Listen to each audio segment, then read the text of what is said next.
Feliz sábado para todos. Es un verdadero gozo terminar lo que ha sido más de una semana de predicaciones acerca del derramamiento del Espíritu Santo y el mensaje que ello conlleva. Hemos disfrutado de una semana con la presencia de Dios, hemos disfrutado estudiando la palabra del Señor y hoy hemos venido también para abrir nuestras Biblias, para estudiar a profundidad un tema que es de vital importancia de nuestro conocimiento, ya que este es el tema que la Iglesia Adventista proclama en distinción de todo otro cuerpo eclesiástico o religioso.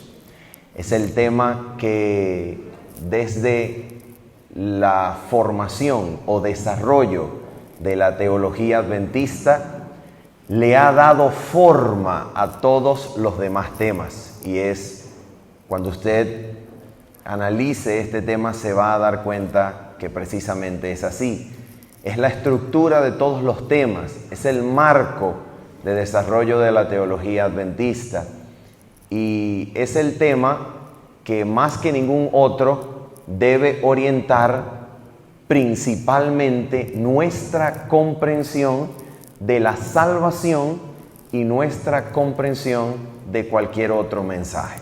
Así que, como es un tema tan importante, nosotros vamos a pedirle a nuestro Dios que nos asista, que pueda instruir nuestras mentes, que prepare nuestros corazones, no solamente para analizarlo e intentar comprenderlo desde una perspectiva intelectual, no solamente para pesar argumentos mentalmente, sino también para que el corazón, a través de la escucha de este mensaje, pueda ser transformado por el poder que Cristo Jesús provee.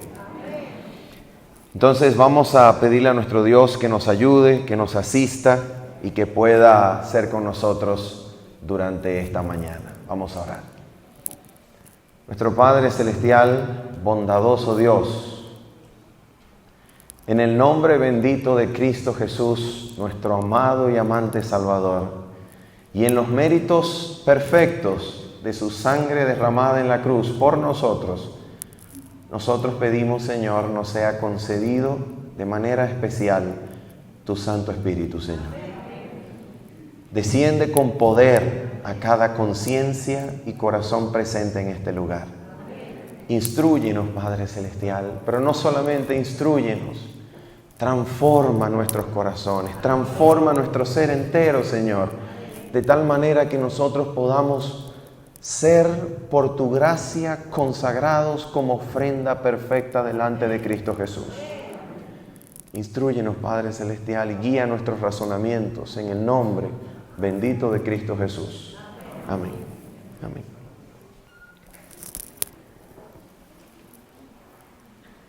Imagínense el siguiente escenario que ocurra en esta iglesia.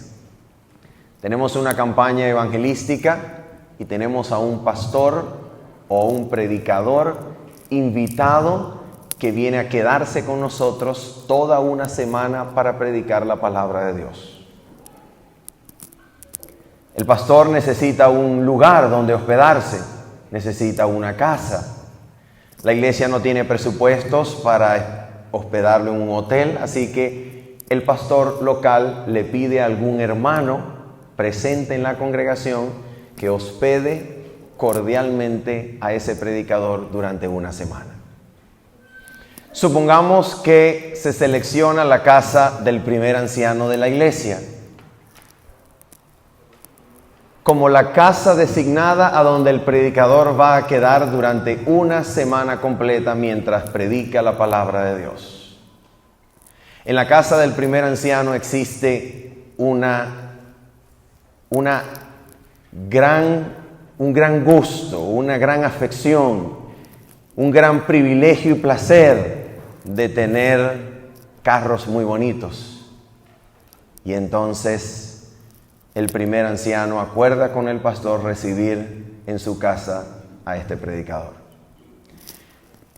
Como Como hay cierto interés de parte de la familia del primer anciano por conocer a este pastor, resulta que un día introducen el nombre del pastor en la computadora y el buscador de Google arroja una página del Ministerio de Interior y Justicia de Venezuela acerca del predicador. Y resulta que es un expediente de hace algunos años. El expediente provee de hace algunos 10 años aproximadamente, y en ese expediente aparece el nombre del predicador y su cédula y su foto. Y después de indagar, entonces se lee el expediente y aparece que hace 10 años fue convicto por haber participado en un robo de vehículos. ¡Wow! Toda la casa del primer anciano entonces comienza a alarmarse, porque el predicador en su pasado robaba carros, y en esa casa hay carros muy bonitos. ¿Piensan ustedes que la seguridad de la casa se ve de alguna manera alertada, de alguna manera consternada por la llegada de ese predicador durante una semana en el lugar en donde hay carros bonitos y el predicador en su pasado robaba carros?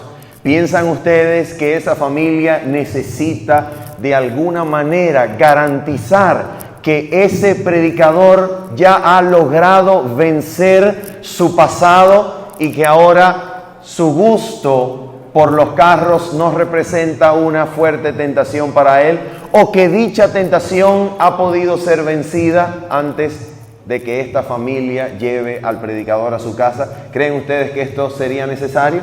¿Verdad que sí?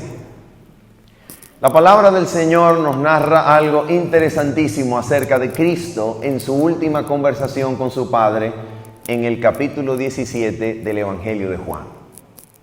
En el capítulo 17 del Evangelio de Juan encontramos la última conversación entre Cristo y su Padre antes de que Cristo vaya a la cruz a la vista de toda Jerusalén. Juan capítulo número 17, comenzando en el versículo número 20, nosotros leemos las siguientes palabras. Vamos a leer la palabra de Dios allí. Juan capítulo 17, versículo 20, y vamos a leer hasta el versículo 26. La palabra de Dios declara lo siguiente. Jesús, hablando con su Padre, dice: y no ruego solamente por estos, es decir, los discípulos, quienes lo habían acompañado desde el inicio de su ministerio y lo acompañarían hasta ser testimonio o testificadores de su resurrección. No ruego solamente por estos, sino también por los que han de creer en mí por la palabra de ellos. Así que Jesús no solamente oraba por sus discípulos originales, Jesús oraba también por los que habían de creer por la palabra de ellos. Podemos decir con toda confianza, Jesús oraba por nosotros. En el versículo 21 dice la palabra del Señor: ¿por qué oraba Jesús? Para que todos sean uno, como tú, oh Padre, en mí y yo en ti, que también ellos sean uno en nosotros, para que el mundo crea que tú me enviaste. Mira, sea como sea que se haya verificado la presencia poderosa, sostenedora del Padre por medio del Espíritu Santo en Cristo, sea como sea que eso haya permitido que el Padre estuviese en Cristo y Cristo en el Padre, esa perfecta comunión entre Cristo y el Padre se le promete a la iglesia, entre la iglesia y Cristo, para que sean uno como el Padre y Cristo eran uno. Una cosa impresionante, un legado poderoso, que podamos ser uno con nuestro Cristo y con Cristo uno con Dios. Maravilloso, poderoso. Y ahora sigue diciendo el versículo número 22. Y la gloria que me diste yo les he dado, para que sean uno, así como nosotros somos uno. Versículo siguiente. Yo en ellos y tú en mí, para que sean perfectos en unidad, para que el mundo conozca que tú me enviaste y que los has amado a ellos como también a mí me has amado. El versículo deja algo muy en claro. El mundo conocerá la gloria de Dios cuando pueda ver la perfección de unidad de los hijos de Dios que Cristo, a través de su presencia en ellos, ha obrado poderosamente y milagrosamente. Este es el testimonio que el mundo necesita. Gente que esté llena de la presencia de Cristo, para que entre ellos sean uno. Y dice el versículo número 23, mira esto, este es el versículo clave. Es el versículo clave del tema de hoy. Escucha esto. Jesús le dice a su Padre: Padre, aquellos que me has dado, quiero que donde yo estoy, también ellos estén conmigo, para que vean mi gloria que me has dado, porque me has amado desde antes de la fundación del mundo. Con este versículo suceden algunas cosas bien interesantes. La primera de ellas es lo siguiente. En el principio, la palabra declara que Satanás pecó, como dice Juan capítulo 8, porque el diablo peca desde el principio y no permaneció en la verdad. Y por este pecado que amenazó la armonía celestial, poniendo en duda el carácter de Dios en tanto dador de la ley. Noten, Satanás cuestionó el carácter de Dios en tanto dador de la ley. En otras palabras, Satanás no cuestionó la existencia de Dios, Satanás no cuestionó el amor de Dios, Satanás cuestionó el amor de Dios en tanto dador de la ley. En otras palabras, si es amor, ¿para qué nos da una ley que aparentemente marca distancia entre el creador y la criatura? Satanás cuestionó que la ley de Dios fuese un instrumento de su amor. Y Satanás propuso que si verdaderamente era amor, que permitiera la libertad de los seres celestiales, ya que ellos contaban con tanta sabiduría como la de Dios y les era imposible errar, por cuanto sus pensamientos eran puros. Dejadnos con nuestro propio criterio y sabiduría, y no impongáis una ley sobre nosotros, fue el clamor de Satanás en el reino de los cielos. Ahora, por ese pecado de rebeldía, por ese pecado que amenazaba la armonía del universo, Satanás fue echado del cielo. ¿Dice eso la palabra de Dios? Lo dice con toda claridad, ejemplo, en Apocalipsis capítulo número 12. También lo dice Lucas, en el capítulo 11, Jesús dice: yo veía a Satanás caer del cielo como un rayo.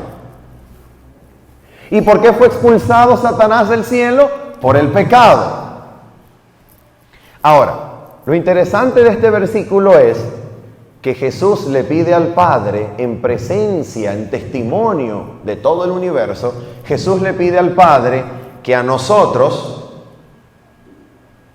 que hemos conocido a fondo el pecado, que hemos pecado voluntaria e involuntariamente,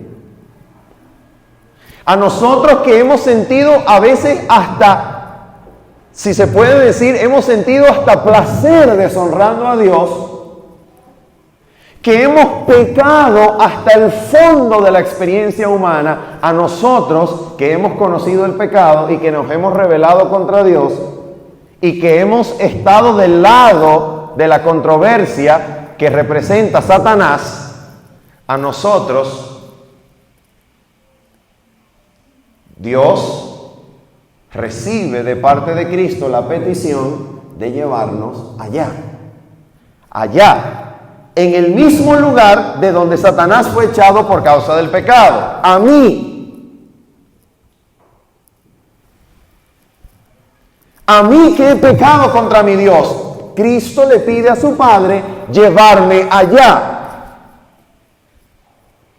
De la misma manera como en la casa del primer anciano, la seguridad comienza a ser consternada, comienza a haber alerta por causa de la llegada de un predicador con un pasado oscuro. De la misma manera, Dios, en su infinita justicia, debe mostrar cómo puede ser justo llevando al cielo personas que conocieron el pecado y que estuvieron del lado satánico de la controversia. Pero a Satanás fue expulsado del cielo. ¿De qué manera puede Dios mostrar que su plan de salvación garantiza por los siglos de los siglos la armonía del universo? ¿Y de qué manera puede mostrar el Señor que para el reino de los cielos no se introducirá semilla alguna de rebelión? ¿De qué manera puede Dios garantizarle a los ángeles celestiales que ven las realidades del conflicto, que los seres humanos que se han introducido allá no representarán peligro para la armonía del universo? ¿De qué manera Dios puede garantizar eso? Bueno, fíjense esto. Si nuestro razonamiento estuviese equivocado, Cristo no pronuncia en el versículo siguiente, por única y sola vez en toda la Biblia, la siguiente frase. Miren lo que dice Cristo en la siguiente frase. Inmediatamente después de hacerle esa petición al Padre, Cristo pronuncia por una y única vez esta frase en la Biblia. Le llama a su Padre, Padre justo. ¡Wow! Busquen una concordancia bíblica las palabras Padre justo en una sola frase y nunca la va a encontrar. Solamente aquí aparece. Es la única vez que aparece en las Escrituras y que Cristo se dirige al Padre como Padre justo. ¿Por qué? Porque le acaba de pedir que a nosotros, que hemos conocido el pecado, nos introduzca en el cielo. ¿Cómo puede justificar ese hecho? ¿Cómo puede demostrar que hay justicia en introducir a quienes éramos pecadores en el reino de los cielos? ¿Cómo puede mostrar semejante cosa? Bueno, Cristo le dice, Padre justo, el mundo no te ha conocido. Y escucha esto es maravilloso. Pero yo te he conocido. Y estos han conocido que tú me enviaste. ¡Wow! ¿De qué se trata entonces el plan de salvación?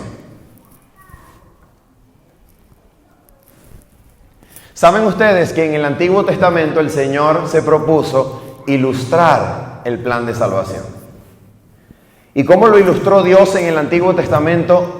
Dios lo ilustró a través de la edificación de un edificio conocido como el templo, el santuario, el tabernáculo, la tienda de reunión.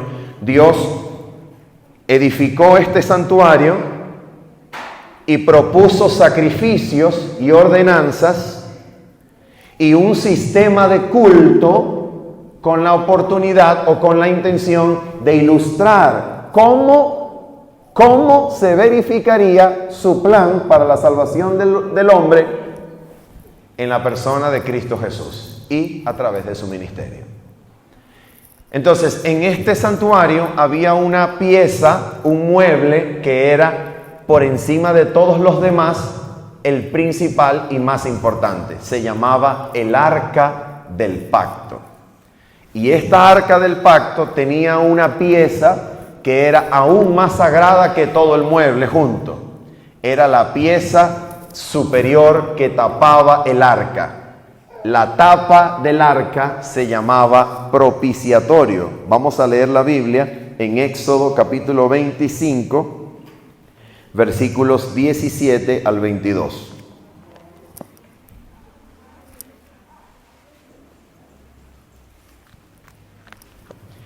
Éxodo capítulo número 25,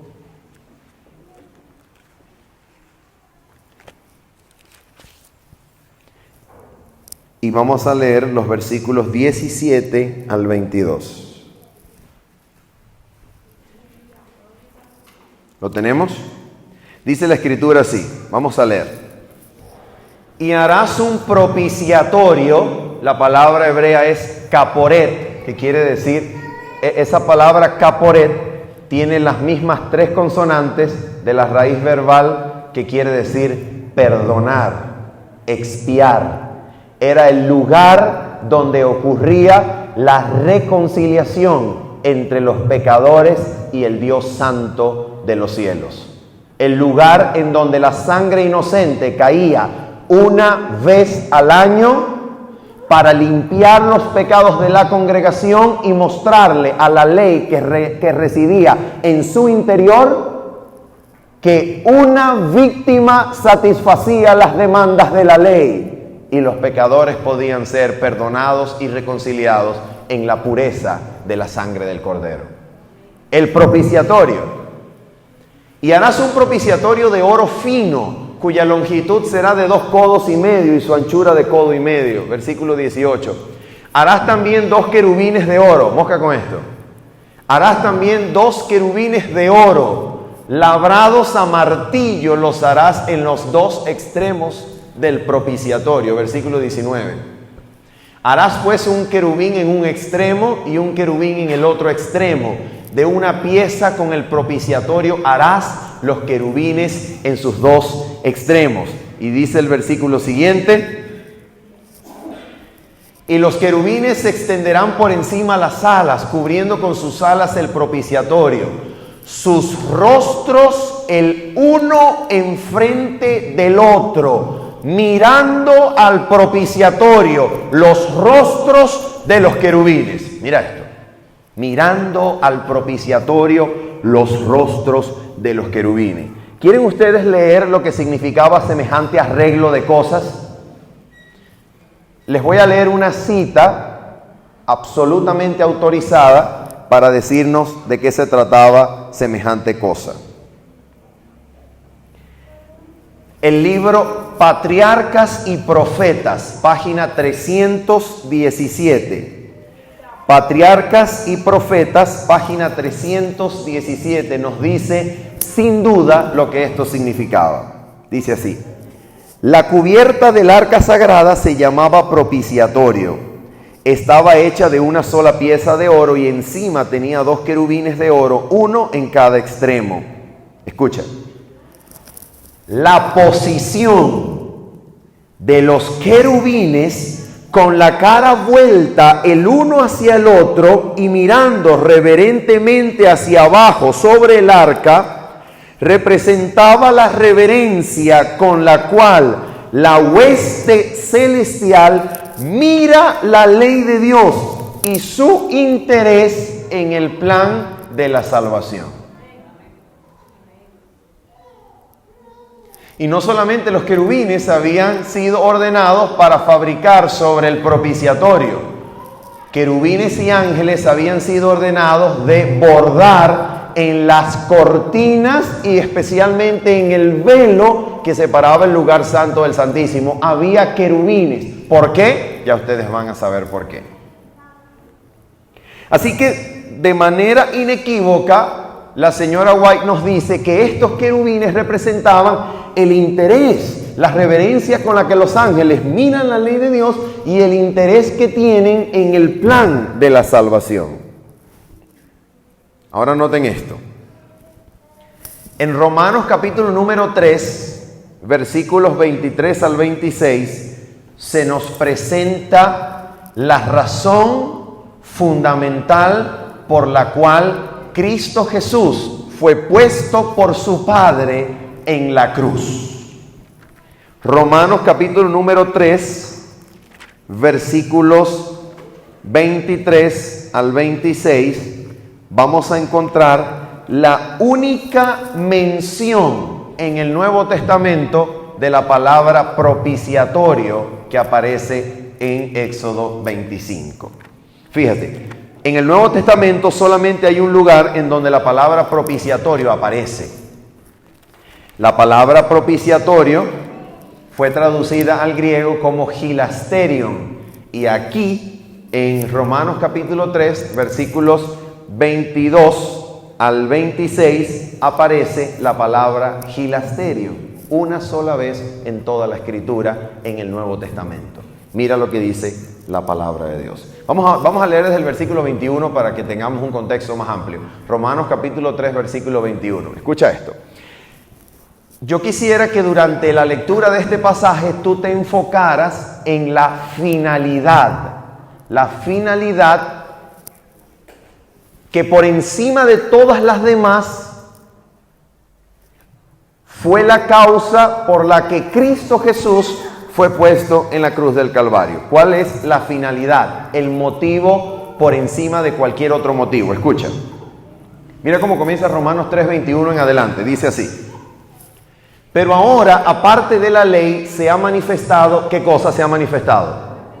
La justicia de Dios. La justicia de Dios se ha manifestado aparte de la ley. Se ha manifestado la justicia de Dios testificada por la ley y por los profetas. Versículo 22. La justicia de Dios por medio de la fe en Jesucristo, para todos los que creen en Él, porque no hay diferencia. Versículo 23. Por cuanto todos pecaron y están destituidos de la gloria de Dios. Fíjate eso. Siendo justificados gratuitamente por su gracia, mediante la redención que es en Cristo Jesús. Versículo 25. Aquí está la palabra propiciatorio, aparece ahora en el Nuevo Testamento por una sola vez en Romanos 3:25. Hablando de Cristo, dice la Biblia, a quien Dios puso como ¿qué? Ahí está la palabra, hilasterion, a quien Dios puso como el propiciatorio, porque Cristo era el lugar en donde la reconciliación entre la justicia y el amor de Dios se iba a efectuar. Cristo era el lugar de reconciliación entre los pecadores y Dios. Cristo era el lugar, la víctima que reconciliaba en su sangre a Dios con los pecadores. Y dice, a quien Dios puso como propiciación por medio de la fe en su sangre, aquí está, tercera vez que aparece. ¿Para qué? ¿Con qué propósito? Para manifestar su ¿qué? Su justicia. A ver, ¿por qué era necesario que Dios manifestara su justicia por medio del levantamiento de Cristo en la cruz? ¿Por qué era necesario que Dios manifestara su justicia? Por esta razón, escucha. A causa de haber pasado por alto en su paciencia los pecados que... ¿Acaso la palabra de Dios no declara en Éxodo 34, cuando refleja y relata el carácter de Dios, que Dios de ninguna manera tendrá por inocente al culpable? ¿Sí o no? Entonces, ¿por qué le permitía la vida a quienes transgredían su ley? Como les había permitido en su paciencia la vida a quienes habían transgredido su ley, le fue necesario levantar a Cristo en el Calvario para mostrar que Él sí condena el pecado, y en la cruz condenó con su ira el pecado del mundo en Cristo Jesús. No era injusto pasar por alto los pecados pasados, porque en Cristo los estaba condenando. ¿Con qué finalidad? Para manifestar ¿qué cosa? Y mira cómo termina el versículo 26. Mira, por cuarta vez nos dice el pasaje lo mismo. Con la mira de manifestar en este tiempo, ¿qué cosa? Su justicia, por cuarta vez, a fin de que Él sea el justo y el que justifica al que es de la fe de Jesús. La pregunta es, ¿con qué finalidad entonces levantó Dios a Cristo en el Calvario? Con la finalidad de mostrar su justicia en la salvación del ser humano. ¿Lo dice la Escritura, sí o no? Ahora una pregunta.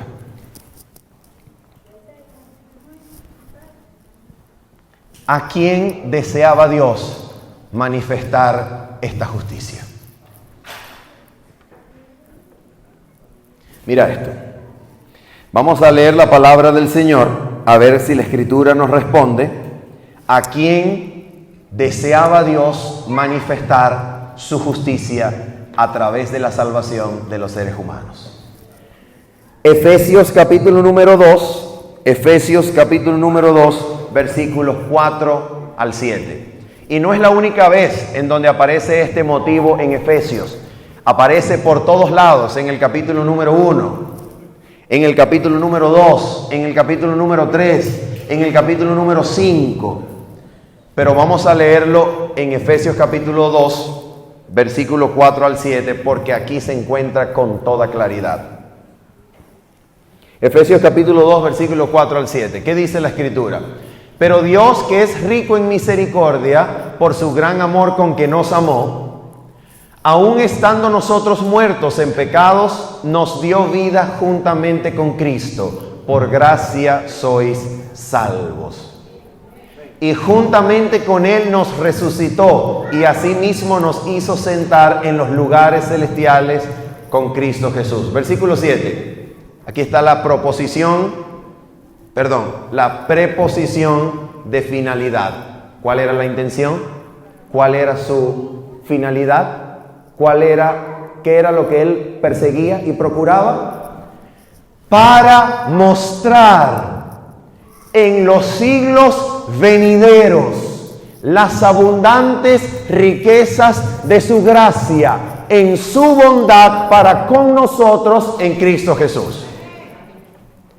Él nos salvó para mostrar las abundantes riquezas de su gracia. Él nos quiso salvar para mostrarse como es, misericordioso, amoroso y justo al mismo tiempo. La pregunta es, ¿a quién lo quería mostrar? ¿Para quién testificaba eso? Efesios capítulo número 3,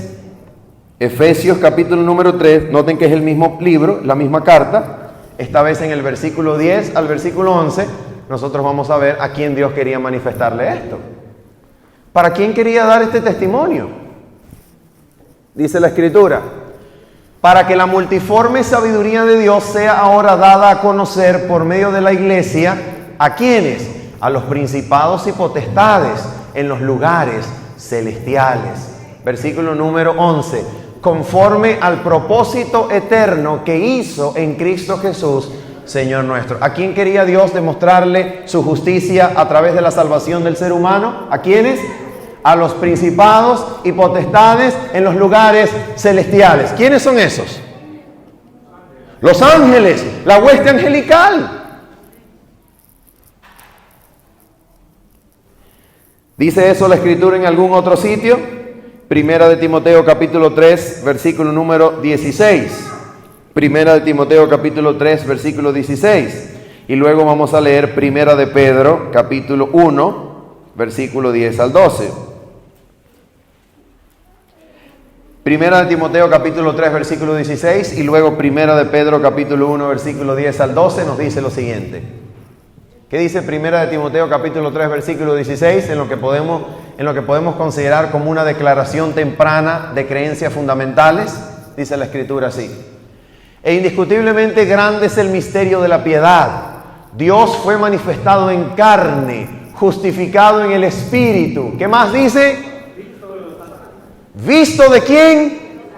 ¿Por qué los ángeles tenían que esperar comprender el carácter de Dios a través de Cristo Jesús? Porque cuando Dios fue manifestado en carne, los ángeles comprendieron el carácter de Dios. Primera de Pedro capítulo número 1, versículos 10 al 12. La Escritura declara así, de la salvación. Escuchen esto, la salvación. Está hablando de la salvación y mira lo que dice. Los profetas que profetizaron de la gracia destinada a vosotros inquirieron y diligentemente indagaron acerca de esta salvación, escudriñando qué persona y en qué tiempo indicaba el Espíritu de Cristo que estaba en ellos, el cual anunciaba de antemano los sufrimientos de Cristo y las glorias que vendrían tras ellos. A estos, a los profetas que indagaron esto, a estos se les reveló que no para sí mismos, sino para nosotros administraban las cosas que ahora os son anunciadas, por los que os han predicado el Evangelio por el Espíritu Santo enviado del cielo. Cosas en las cuales, ¿qué cosa? Anhelan mirar quiénes. Los ángeles anhelan mirar la salvación de los seres humanos en Cristo Jesús. ¿Para qué anhelan mirar la salvación de los seres humanos en Cristo? Para comprender el carácter del gran dador de la ley, el bondadoso y misericordioso Jehová de los ejércitos, que es tan amoroso para perdonar y tan justo para condenar el pecado. ¡Wow! Pero por si esto fuera poco, leemos en Daniel capítulo número 7, que es el lugar por excelencia, que es la fuente de cualquier otra teología posterior sobre el juicio. Daniel capítulo número 7, versículos 9 y 10, y luego los versículos 26 y 27, leemos lo siguiente. Escucha esto. Daniel capítulo número 7, versículo 9 al 10, y luego el versículo 26 al 27. ¿Qué dice la Escritura acerca de la visión del juicio? Dice la Escritura así. Escucha esto. Estuve mirando hasta que fueron puestos tronos y se sentó un anciano de días, cuyo vestido era blanco como la nieve, y el pelo de su cabeza como lana limpia, y su trono llama de fuego, y las ruedas del mismo fuego ardiente. Versículo 10. Escucha esto. Mira lo que dice aquí. Versículo número 10. Un río de fuego procedía y salía delante de él. Millares de millares le servían y millones de millones asistían delante de él. El juez se sentó y los libros fueron abiertos. Y ahora lee rápidamente el versículo 26 al 27 para que veas lo que dice la Escritura. Versículo 26. Pero se sentará el juez y le quitarán su dominio para que sea destruido. Está hablando del cuerno que representa el poder satánico que persigue a los escogidos de Dios. Versículo 27. ¿De qué está hablando el pasaje? Y que el reino y el dominio y la majestad de los cielos debajo de todo el cielo sea dado al pueblo de los santos del Altísimo, cuyo reino es reino eterno, y todos los dominios le servían y obedecerán. Mira esto. En la escena por excelencia del juicio que Dios lleva a cabo de la tierra, en esa escena se ven millares de seres celestiales que entran a la escena y sirven a Dios. ¿Y qué es lo que ellos presencian? ¿Qué es lo que ellos testifican? Ellos testifican el momento en el cual, por medio de Cristo, se le otorga el reino a los santos del Altísimo. Un reino que para siempre permanece, y un reino que incluye la familia celestial y la familia terrenal. La pregunta es, ¿quiénes son esos millares y millares que entran a esa escena de juicio? Escucha la declaración que hace Elena de White en El conflicto de los siglos, página 471. Dice así. Mira lo que dice.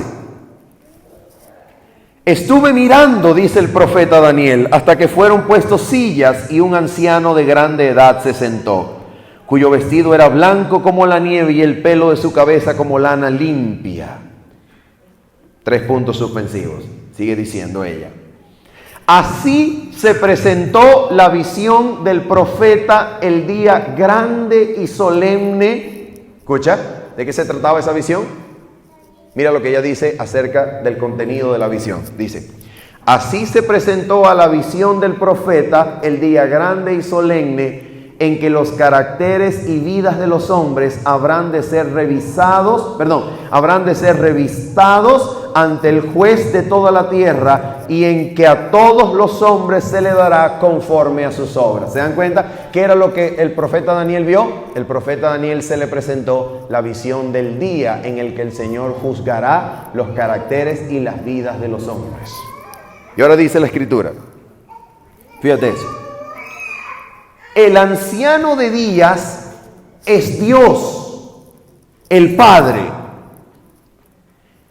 Es Él el autor de todo ser y de toda ley, quien debe presidir en el juicio. Y escucha más. Mira cómo termina la cita. Y millares de millares y millones de santos ángeles, como ministros y testigos, están presentes en este gran tribunal. Y por si esto fuera poco, de acuerdo a la visión de Apocalipsis 4 y Apocalipsis 5 y Apocalipsis 19, cuando Cristo es entronizado en el cielo y cuando Cristo es vencedor sobre la bestia, su imagen, y sobre la ramera y sobre Satanás, en Apocalipsis 19, ¿quiénes son los que irrumpen en adoración al Cordero de Dios, que es capaz de tener el rollo del libro, desatar sus sellos y terminar la historia de esta humanidad? ¿Quiénes irrumpen en clamor glorioso? Los 24 ancianos, que son fuertes ángeles que presiden en las cortes celestiales. Hasta este punto, ¿cuál es el propósito del día en el que Dios haga un juicio de la historia humana y de sus caracteres? ¿Cuál es el propósito? Fíjate esto, aquí hay una nota interesante que debemos hacer. Para el calvinismo, que es una fuente doctrinal que ha influenciado fuertemente a las iglesias protestantes de nuestros tiempos, para el calvinismo, Dios en su soberanía no necesita darle cuenta a nadie. Así que si Dios selecciona a algunos para salvación y selecciona a otros para perdición, y Dios es el autor de toda gracia, de toda obra buena en los salvos, pero es el autor de todo pecado en los perdidos, Dios no tiene que darle cuenta a nadie. Y si alguno se atreve a cuestionar la sabiduría del Creador, usted es criatura y el Creador no le debe nada. Pero esa no es la imagen del Creador que la Biblia presenta.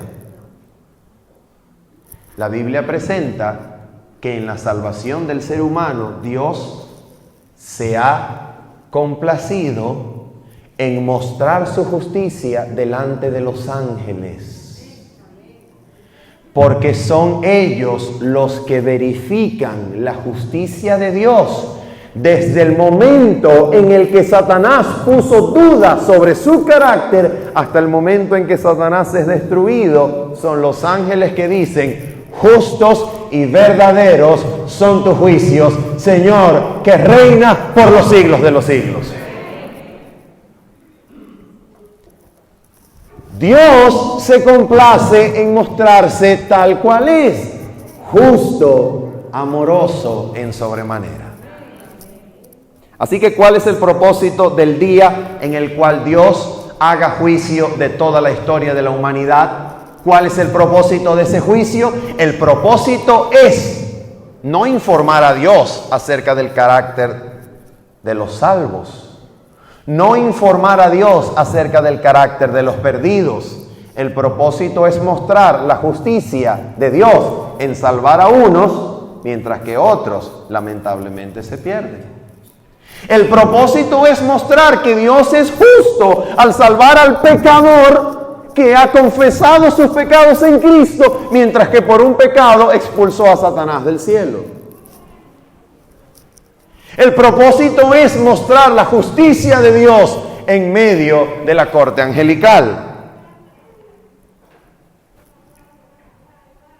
Y entonces, si esto es así, veamos qué nos dice la Escritura en Apocalipsis capítulo número 14, versículos 6 al 7. Apocalipsis capítulo número 14, versículos 6 al 7. ¿Qué dice la Escritura? Escucha esto.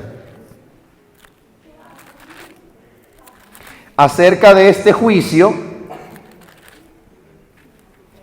acerca del juicio en el cual Dios llevará todo carácter de toda persona que alguna vez profesó su nombre en la tierra, la Escritura dice en Apocalipsis capítulo 14, versículos 6 y 7, lo siguiente. Vamos a ver qué nos dice la Escritura acerca de este juicio. ¿Cuál es el propósito del juicio? Mostrar la justicia de Dios. ¿Delante de quién? Delante de la hueste angelical, delante de todo el universo no caído. Dice la Escritura en Apocalipsis capítulo 14, versículos 6 al 7. Y vi otro ángel volar en medio del cielo, que tenía el evangelio eterno para predicarlo a los moradores de la tierra y a toda nación y tribu y lengua y pueblo. ¿Y qué anuncia este ángel que lleva el evangelio eterno? El ángel dice en alta voz, versículo 7, temed a Dios y dadle gloria. ¿Por qué razón? Porque la hora de su juicio ha llegado, y adorad a aquel que hizo el cielo y la tierra y el mar y las fuentes de las aguas. Escucha esto. ¿Quieres saber cómo termina ese juicio? Espérate un momento, ya lo vamos a ver. Vamos primero, después de saber que el juicio ya ha comenzado de acuerdo a Apocalipsis capítulo 14, después de saber que el juicio ya ha sido anunciado a los moradores de la tierra y que Dios ha comenzado a juzgar los caracteres de los hombres, la Escritura declara en Efesios capítulo número 5, versículos 25 al 27, el propósito que Dios persigue con la salvación de su pueblo y del carácter del mismo. Efesios capítulo número 5, versículo 25 al 27, ¿qué dice la Escritura? Y luego vamos a leer Segunda de Pedro capítulo 3, versículos 13 al 14. Mira lo que dice la Escritura. Efesios capítulo 5, versículo 25 al 27 dice: maridos, amad a vuestras mujeres, así como Cristo amó a la iglesia y se entregó a sí mismo por ella. Versículo número 26. ¿Con qué propósito? Para santificarla, habiéndola purificado en el lavamiento del agua por la palabra. Mira, esto es para un sermón completo. La purificación de los hijos de Dios que han creído en Cristo es a través del lavamiento del agua por la palabra. ¡Qué cosa tan tremenda! El papel purificador de la palabra, un tema próximo. Seguimos adelante. A fin de presentársela a sí mismo. Ojo, Cristo se entregó a sí mismo por la iglesia con el propósito de presentársela a sí mismo. Una iglesia ¿cómo? Gloriosa, que no tuviese ¿qué cosa? Mancha ni arruga ni cosa semejante, sino que fuese ¿qué cosa? Santa y sin mancha. Pregunto, ¿de quién es el propósito que la iglesia sea presentada a sí misma como santa, pura, sin mancha ni arruga ni cosa semejante? ¿De quién es el propósito? De Cristo. Así que escucha esto.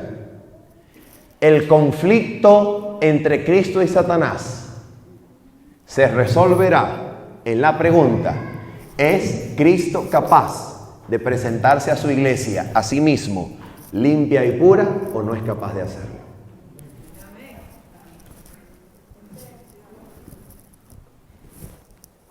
Noten quién es el responsable de presentársela a sí mismo. Noten que murió para presentársela a sí mismo limpia y sin mancha. Teniendo nosotros la esperanza de esta purificación, nos recomienda el apóstol Pedro, en Segunda de Pedro, capítulo número 3, lo siguiente. Segunda de Pedro, capítulo 3, versículos 13 al 14, teniendo nosotros la esperanza de esa hermosa presentación de Cristo a sí mismo, de la iglesia pura, sin mancha, la Escritura nos dice en Segunda de Pedro capítulo 3, versículo 13 al 14 lo siguiente: pero nosotros esperamos según sus promesas cielos nuevos y tierra nueva, en los cuales mora ¿qué cosa? Esperando nosotros eso, ¿qué es lo que el apóstol nos instruye a hacer? Por lo cual, oh amados, estando en espera de estas cosas, procurad con diligencia ser hallados por Él sin mancha e irreprensibles en paz. ¿Y cómo es posible que la iglesia pueda ser hallada sin mancha, irreprensible, en paz? ¿Cómo es posible que la iglesia pueda lograr semejante cosa? ¿Quién es el responsable de eso? Cristo. ¿Quién es el interesado? Cristo. ¿Quién se entregó para hacerse a sí mismo esa presentación? ¿Quién? Ok, vamos a leer entonces el versículo 17 y 18 de Segunda de Pedro capítulo 3. Segunda de Pedro capítulo 3, versículos 17 al 18. Mira esto. Mira lo que dice la Escritura aquí. Así que vosotros, oh amados, sabiéndolo de antemano, guardaos. No sea que arrastrados por el error de los inicuos caigáis de vuestra firmeza. Versículo 18. Mira esto. ¿Cómo es entonces que yo puedo ser guardado de caer de la firmeza? Mira esto. Antes bien, creced en ¿qué? Ahí está la clave. ¿Creced en qué? En la gracia. Creced en la gracia y el conocimiento de nuestro Señor Jesucristo. A Él sea la gloria ahora y hasta el día de la eternidad. Amén. ¿Cómo hago para crecer en la gracia? ¿Qué es la gracia en primer lugar? Rápidamente, vamos a la Escritura. Santiago capítulo número 4. Santiago capítulo número 4, versículos 3 y 7.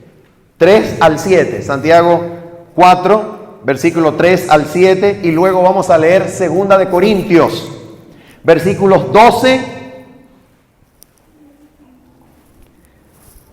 Segunda de Corintios capítulo 12, versículo 9. Vamos con Santiago. Santiago 4, versículos 3 al 7. La Escritura dice: pedís y no recibís, porque pedís mal para gastar en vuestros deleites.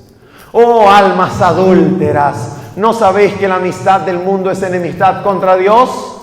Cualquiera pues que quiera ser amigo del mundo se constituye en enemigo de Dios. Versículo 5. Escucha esto.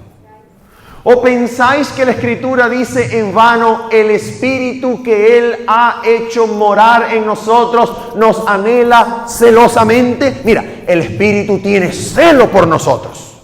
Y el Espíritu no quiere compartirnos con el mundo. Es celoso de nosotros y quiere una consagración total de nosotros. ¿Y cómo lo hace?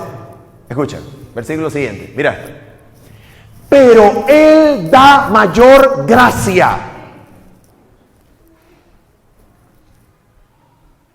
¿Para qué? Para que no seamos amigos del mundo. Él nos da mayor gracia. Por esto dice: Dios resiste a los soberbios y da gracia a los humildes. Versículo 7. Someteos pues a Dios, resistid al diablo y huirá de vosotros. Escucha esto. En el contexto, la gracia de Dios nos permite someternos a Él y resistir ¿a quién? Al diablo. Segunda de Corintios capítulo 12, versículo número 9. Aquí está, contundentemente, con toda claridad: la gracia de Dios es más que un divino atributo por el cual nos perdona. La gracia de Dios es también el poder de Dios para resistir en la debilidad. Dice la Escritura, Segunda de Corintios capítulo 12, versículo 9. Y me ha dicho, ¿qué le pedía el apóstol Pablo a Dios? Le pedía a Dios: Señor, quítame este aguijón de la carne. ¿Y qué le dijo Dios? Le dijo: bástate, ¿qué cosa? Mi gracia, punto y coma. Porque mi poder, ¿cuándo habló del poder? Cuando le dijo: bástate mi gracia. Cuando le dijo: bástate mi gracia, le estaba dando poder. Bástate mi gracia, porque mi poder se perfecciona en la debilidad. Por tanto, de buena gana me gloriaré más bien en mis debilidades, para que repose sobre mí, ¿qué cosa? ¡Ay, qué cosa! La gracia, el poder de Cristo Jesús. La gracia de Dios no es solamente un atributo divino por el cual Dios nos perdona.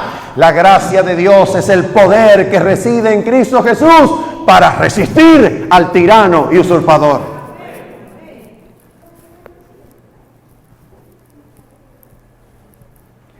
Voy a leer para ustedes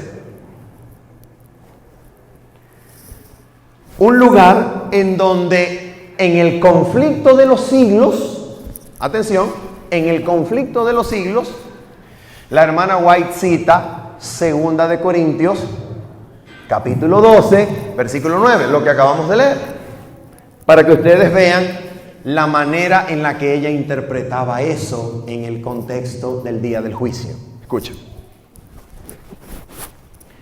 Dice así: Conflicto de los siglos, página 479. Página 479. Dice ella así: si los que esconden y disculpan sus faltas pudiesen ver cómo Satanás se alegra de ello, fíjate, si los que esconden y disculpan, ¿qué cosa? Sus faltas, pudiesen ver cómo Satanás se alegra de ello y los usa a ellos, a los que esconden y disculpan sus faltas, Satanás los usa para desafiar a Cristo y sus santos ángeles. Escucha, a Cristo y ¿quiénes?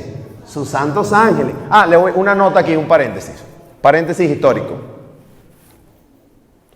La primera vez que Elena de White recibió la visión del conflicto de los siglos completa, en unas aproximadas 2 horas, sucedió el 13 y 14 de mayo durante un funeral en Lovett's Grove, Ohio. Escucha, de 1858. Escucha. Durante unas horas ella quedó en visión y vio el conflicto de los siglos. Y cuando escribió el libro y lo publicó, adivina cómo le llamó.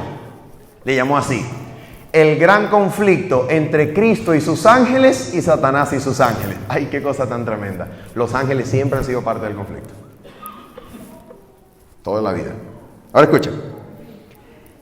Entonces, si los que esconden y disculpan sus faltas pudiesen ver cómo Satanás se alegra de ellos y los usa para desafiar a Cristo y sus santos ángeles, se apresurarían a confesar sus pecados y a renunciar a ellos. Escucha esto. De los defectos de carácter se vale Satanás para intentar dominar toda la mente. Y sabe muy bien que si se conservan estos defectos, lo logrará. Ya va, yo les voy a decir algo con todo mi corazón. Escucha esto.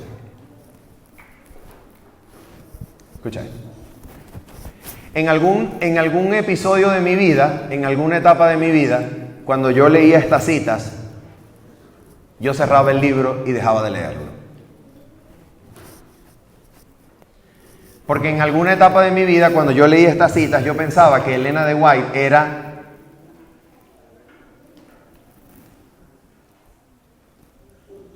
una legalista que no comprendía el Evangelio.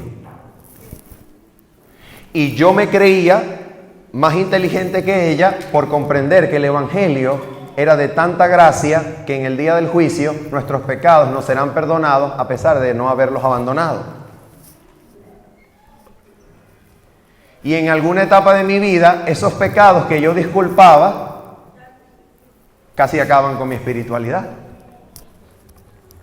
Pero cuando yo comprendo el Evangelio a la luz de las Escrituras y yo leo estas citas, yo me puedo dar cuenta que lo que ella está asegurando es la victoria de Cristo en el conflicto de los siglos. Porque si Cristo no es capaz de presentarse a sí mismo, una iglesia pura no es capaz de nada.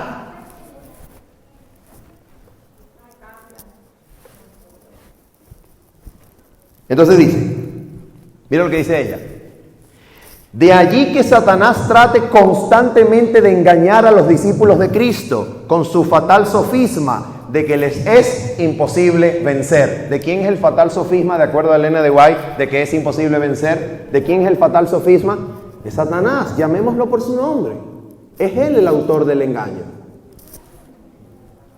Y ahora dice, pero Jesús aboga en su favor con sus manos heridas, su cuerpo quebrantado, y declara a todos los que quieran seguirle, bástate mi gracia. Llevad mi yugo sobre vosotros y aprended de mí, que soy manso y humilde de corazón, y hallaréis descanso para vuestras almas, porque mi yugo es fácil y ligera mi carga. Nadie considere pues sus defectos como incurables. Dios concederá fe y gracia para vencerlos. Si esto no es teología adventista, yo nunca he sido adventista en mi vida. Pues yo no entiendo cuál es la teología adventista entonces.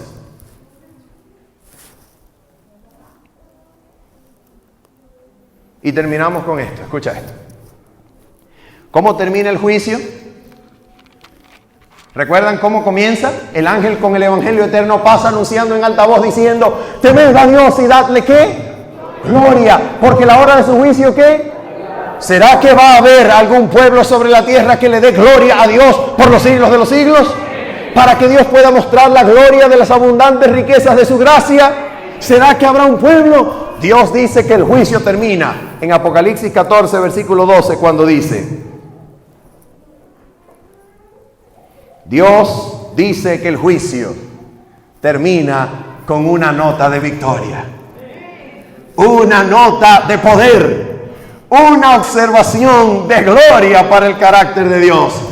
Al final del juicio, Dios se levanta y, como en Job capítulo número 1, mirando al enemigo, le dice: he aquí la paciencia de los santos, los que guardan los mandamientos de Dios y la fe de Jesús. Habrá un pueblo sobre la tierra al final del tiempo, recibiendo la lluvia tardía, el poder del Espíritu Santo, para que con la gracia de Cristo, que transforma la vida de adentro hacia afuera y en todos respectos, ese pueblo llene a Dios de gloria y Dios se complazca diciéndole a los ángeles: mírenlos, mírenlos, guardan los mandamientos y tienen la fe de Jesús. Ese pueblo, Dios anhela levantarlo con su mensaje poderoso, el mensaje del tercer ángel. Yo quiero ser parte de ese pueblo. Escucha esto, escucha esto. Entramos a un punto de la historia humana en donde la cosa en sí no es solamente si me salvo o si me pierdo. Estamos en un punto de la historia humana en donde la cosa en sí es si Dios es capaz de limpiar a su pueblo o no es capaz. Si Dios es capaz de purificar su templo y las almas de los creyentes o no es capaz. De si Dios es digno de gloria o no es digno de gloria. Estamos en la etapa de la historia humana en donde Dios tiene como intención no solamente salvarte, sino usarte como un trofeo de su gracia por los siglos de los siglos. Dios quiere agarrarte y exhibirte y decirle a los ángeles: mírenlo, lo que mi gracia puede hacer. Este hombre, esta mujer da testimonio de ello. La gracia de Cristo es la clave. Su sangre es la clave. Su sangre que limpia la conciencia, que purifica el corazón. Su sangre que nos hace capaces de estar delante de Él completamente limpios. Porque Él no solamente perdonó nuestros pecados, sino que en el día del juicio dará testimonio de que nos pudo dar poder para dejarlos atrás. El cielo podrá recibirnos con paz, podrá recibirnos con gozo y felicidad cuando la familia celestial y la terrenal se unan para siempre, porque Cristo Jesús lo garantiza. Él nos hace obedientes. Él es la garantía, Él es el sello, Él es el garante, Él lo ha prometido y Él lo va a cumplir. La gloria del conflicto de los siglos será para Jesús, que puede hacer un pueblo victorioso.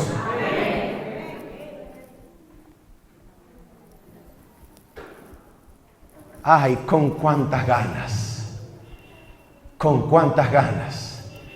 veremos a Jesús en las nubes de los cielos. Con cuánto gozo le recibiremos, con cuánto gozo lo anhelamos, con cuánto gozo seremos limpiados. ¿Quieres ser limpio de toda maldad? ¿Quieres ser limpio de toda maldad? ¿Quieres gozar y vivir santidad? ¿Quieres vencer toda cruel tentación? Tan solo hay poder en Cristo Jesús. Que el Señor te bendiga y te guarde.